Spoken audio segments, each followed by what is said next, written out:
Assalamu alaykum wa rahmatullahi wa barakatuh à tous mes frères et sœurs. Il y a des instants dans la vie où tout semble vaciller. Des jours où tu regardes autour de toi et tu ne comprends plus rien. Tu observes les couples, les mariages, les fiançailles et tu te demandes « Pourquoi pas moi ? Pourquoi certaines relations s'effondrent-elles ? Pourquoi certaines personnes, pourtant importantes, disparaissent de ma vie ?» Et puis il y a ces moments plus subtils, presque imperceptibles. Une porte qui se ferme juste quand tu pensais pouvoir l'ouvrir, un silence qui s'installe là où tu attendais des réponses. Au premier abord, tu ressens la confusion, l'injustice, parfois même la colère. Mais si tu plonges plus profondément, tu découvres une vérité plus douce et puissante. Dans ce silence, Allah travaille sur ton cœur. Le mariage, dans l'islam, n'est pas un simple arrangement social ni une question de compagnie ou de confort. Il est un chemin spirituel, une amana, une responsabilité sacrée confiée par Allah à ceux qui se préparent à porter cette responsabilité. Ce n'est pas seulement un « nous » qui se forme, mais un processus qui transforme l'individu. Chaque douleur, chaque perte, chaque attente fait partie de cette transformation. Allah dit dans le Coran: « Et parmi ces signes, il a créé pour vous, de vous-même, des épouses, afin que vous trouviez auprès d'elles la tranquillité, et il a mis entre vous affection et miséricorde. » Et Coran 30-21. Avant que cette tranquillité ne se manifeste, il y a les épreuves. Parfois, elles sont évidentes, d'autres fois, elles sont subtiles. Une amitié qui se dissout, une attente prolongée, une déception silencieuse.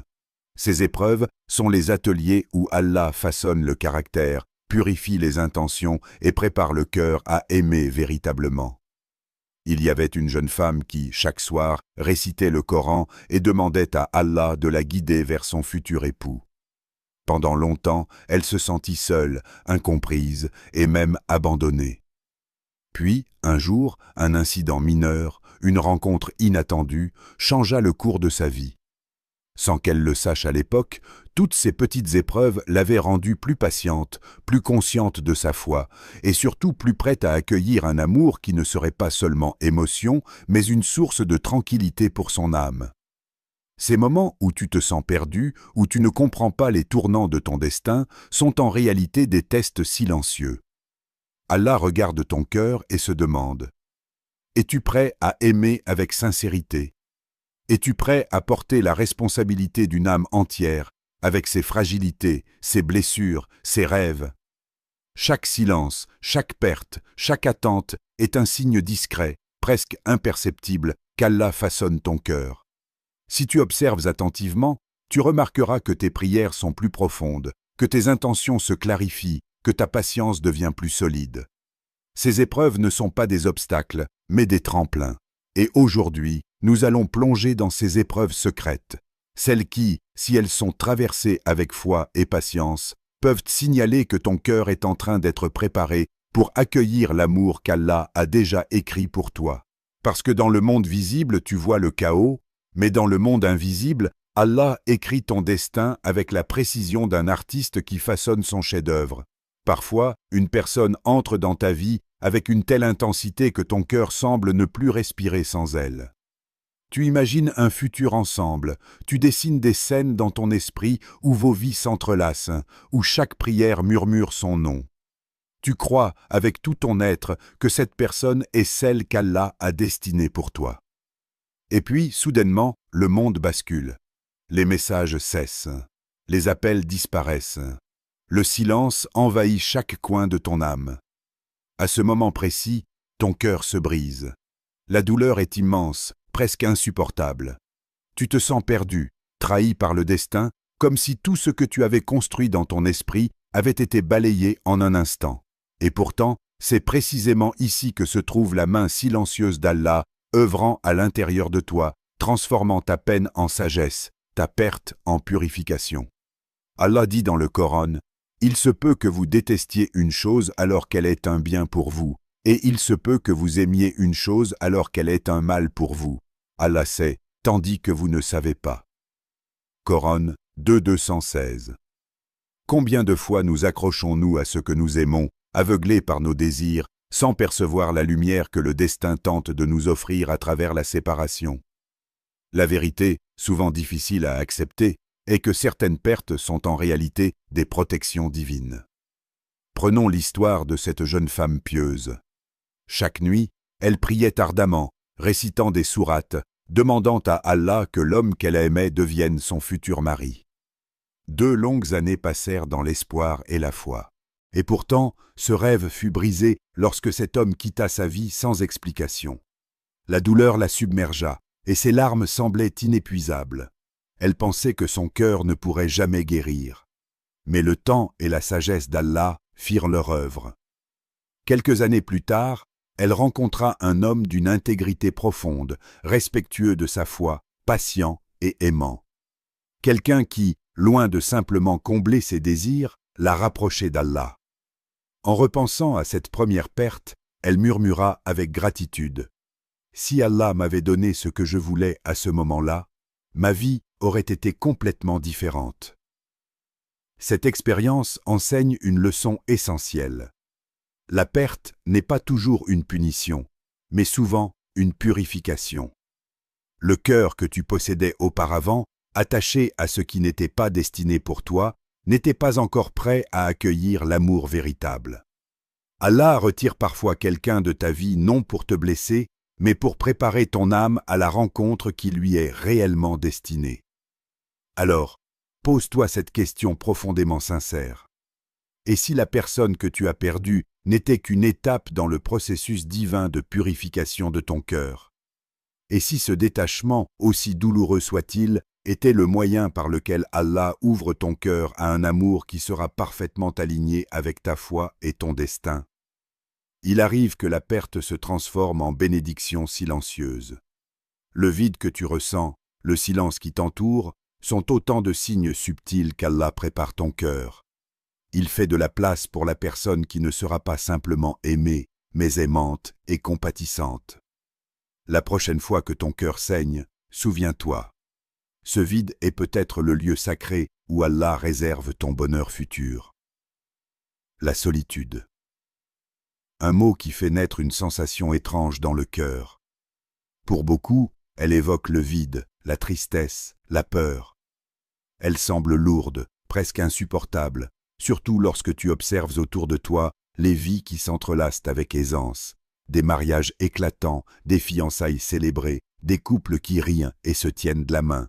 Et toi, tu restes là, dans ton silence, te demandant « Pourquoi pas moi?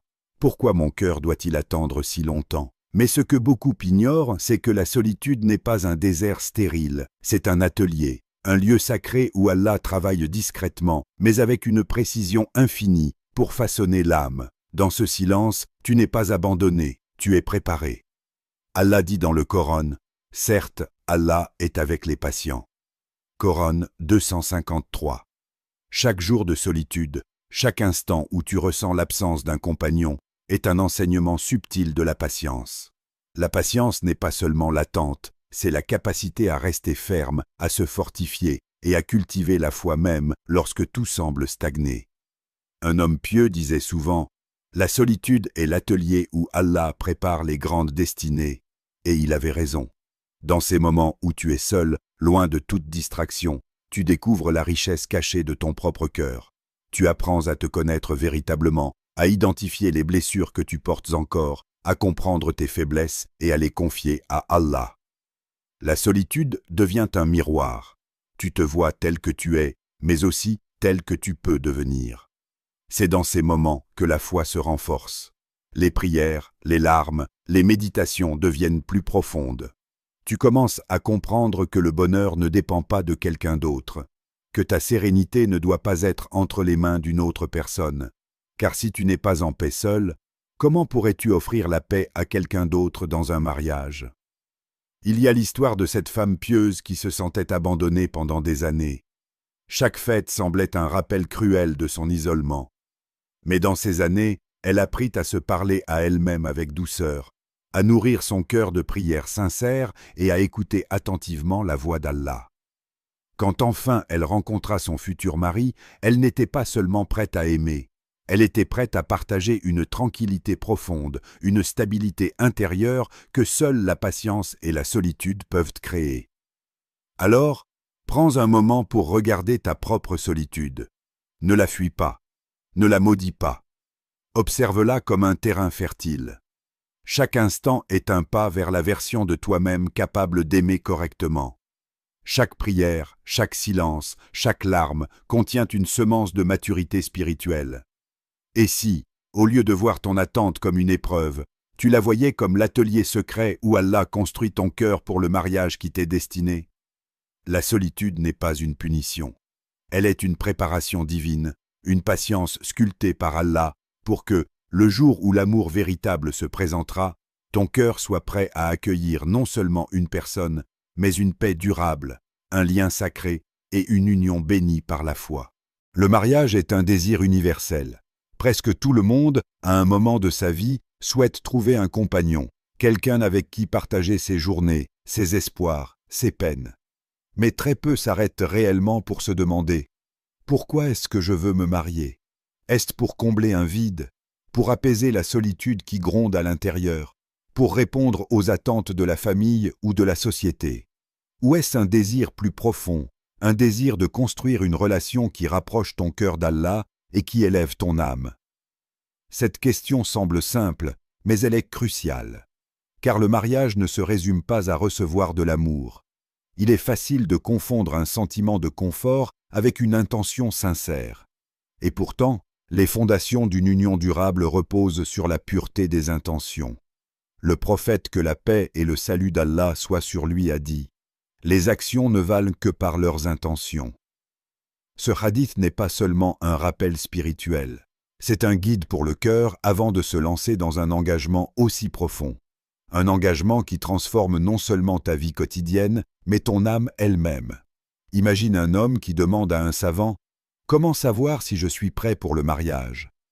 Le savant répond « Quand ton intention n'est plus seulement de recevoir l'amour, mais de le donner. » Voilà la clé. Le mariage n'est pas une transaction où l'on prend plus qu'on ne donne. Il est un échange sacré, où chaque action est un miroir de la sincérité de ton cœur. Être marié ne signifie pas seulement être compris ou soutenu. Cela signifie comprendre profondément, soutenir même dans les moments difficiles, et aimer avec patience et constance, sans attendre de retour immédiat. Chaque fois que tu rêves de ton futur époux ou épouse, demande-toi « Si Allah me le donnait demain, serais-je capable de devenir une bénédiction dans sa vie ?» Pas seulement un compagnon agréable, mais une force spirituelle qui aide l'autre à grandir dans la foi, la patience et la miséricorde. Il y a une histoire qui illustre cette vérité. Un jeune homme pieux priait depuis des années pour rencontrer une épouse qui partage sa foi et ses valeurs. Quand il rencontra finalement celle qui deviendrait sa femme, il comprit que son succès dans cette relation ne dépendait pas seulement de ses sentiments ou de son choix, mais de sa capacité à offrir un amour pur, patient et sincère, motivé uniquement par la volonté de plaire à Allah. Chaque geste, chaque parole, chaque décision devenait un reflet de son intention initiale. Le mariage est un voyage intérieur autant qu'un voyage partagé. Il commence par la purification de l'intention, car ce que tu portes dans ton cœur détermine non seulement la qualité de ton mariage, mais aussi la bénédiction qu'Allah y mettra. Alors, prends un moment pour regarder à l'intérieur de toi. Observe tes désirs, tes motivations, tes rêves. Demande-toi honnêtement, suis-je prêt à donner, à sacrifier, à aimer au-delà de mes propres besoins? Parce qu'avant qu'Allah ne t'unisse à quelqu'un, il prépare ton cœur et il teste la sincérité de ce que tu portes déjà en toi.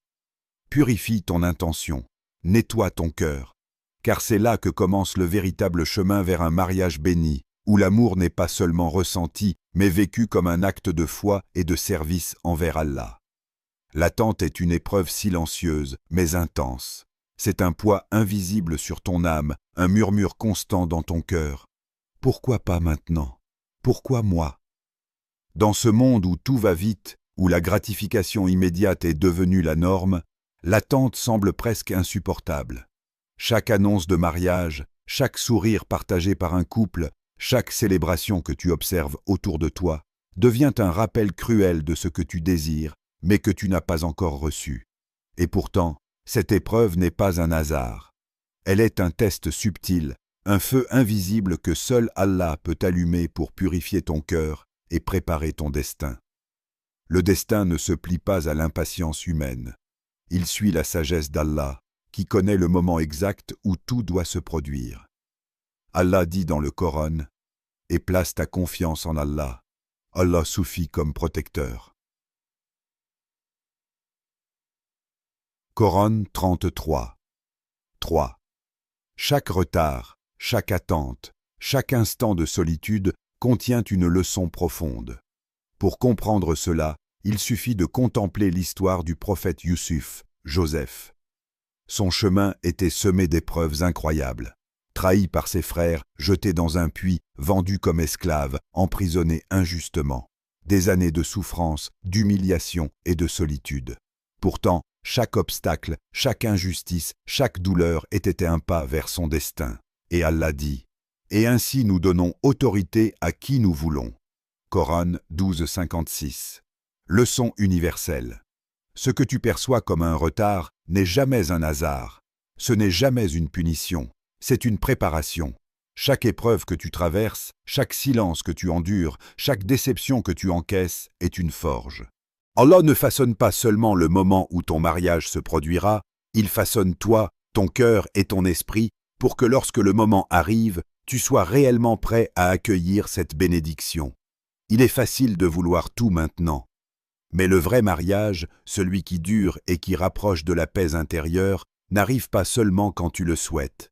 Il arrive quand deux cœurs sont prêts au même moment, quand deux âmes ont traversé leurs propres épreuves, quand les intentions ont été purifiées et la patience cultivée. Alors regarde ton attente avec un autre regard. Ne la subis pas, ne la maudis pas.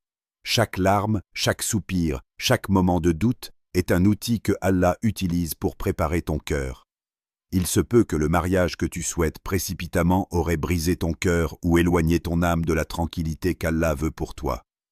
Demande-toi, et si ce retard n'était pas un obstacle, mais un cadeau? Et si chaque moment où tu as dû attendre était une main divine guidant ton cœur vers la personne qui te convient vraiment? Le mariage parfait, celui qui apportera paix et sérénité, ne se trouve pas seulement dans le désir. Il se trouve dans la patience, la foi et la préparation silencieuse, dans l'acceptation que le calendrier d'Allah est parfait, même lorsque ton cœur se sent impatient. Parce qu'au moment où tout semble long et inutile, c'est précisément là qu'Allah sculpte la version de toi capable de vivre un amour qui durera, qui guérira et qui rapprochera ton âme de sa lumière. Beaucoup de gens prient pour rencontrer un bon époux ou une bonne épouse. Ils écrivent des listes dans leur esprit. Qu'il soit pieux, qu'elle soit douce, qu'il m'aime, qu'elle soit compréhensive. Et pourtant, une vérité essentielle échappe à la majorité.